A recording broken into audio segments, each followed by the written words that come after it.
شب معراج کی رات اللہ تعالیٰ نے اپنے محبوب حضرت محمد کو ایک عظیم روحانی سفر کے لیے منتخب فرمایا۔ حضرت جبرائیل ہمراہ تھے۔ پہلے آسمان پر پہنچ کر نبی کی ملاقات حضرت آدم علیہ السلام سے ہوئی۔ حضرت آدم نے خوش آمدید کہا اور فرمایا، خوش آمدید نیک بیٹے اور عظیم نبی۔ نبی پاک نے دیکھا کہ آدم کے دائیں جانب خوش روحیں اور بائیں جانب غمگین روحیں تھیں۔ دوسرے آسمان پر حضرت عیسیٰ اور حضرت یحییٰ موجود تھے۔ انہوں نے نبی پاک کو خوش آمدید کہا اور نبوت کی دعا دی۔ تیسرے آسمان پر حضرت یوسف علیہ السلام سے ملاقات ہوئی۔ نبی پاک نے فرمایا کہ انہیں آدھی دنیا کی خوبصورتی عطا کی گئی تھی۔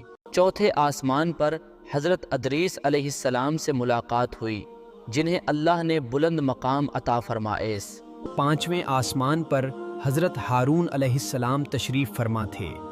انہوں نے نبی سے محبت کا اظہار کیا۔ چھٹے آسمان پر حضرت موسیٰ علیہ السلام سے ملاقات ہوئی۔ انہوں نے فرمایا، میرے بعد آنے والا نبی ایسی امت لے کر آیا جو جنت میں مجھ سے زیادہ داخل ہوگی۔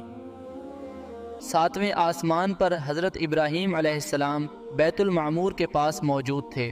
نبی پاک کو خوش آمدید کہا اور ساتویں آسمان پر حضرت ابراہیم علیہ السلام فرمایا، اپنی امت کو جنت کے پیغام دو۔ نبی پاک سدرت المنتہا تک پہنچے، یہاں حضرت جبرائیل بھی نہ جا سکے۔ نبی پاک نے ایسے مناظر دیکھے جنہیں الفاظ میں بیان نہیں کیا جا سکتا۔ اللہ تعالیٰ نے نبی پاک کو قرب عطا فرمایا اور امت کو نماز کا عظیم تحفہ دیا۔ پہلے 50 نمازیں تھیں، پھر 5 ہو گئیں، مگر اجر 50 کا ہی رہا۔ نبی پاک اسی رات واپس مکہ تشریف لے آئے۔ یہ سفر جسمانی اور روحانی دونوں تھا۔ شب معراج ہمیں سکھاتی ہے کہ نماز مومن کی معراج ہے اور اللہ کے قرب کا سب سے بڑا ذریعہ ہے۔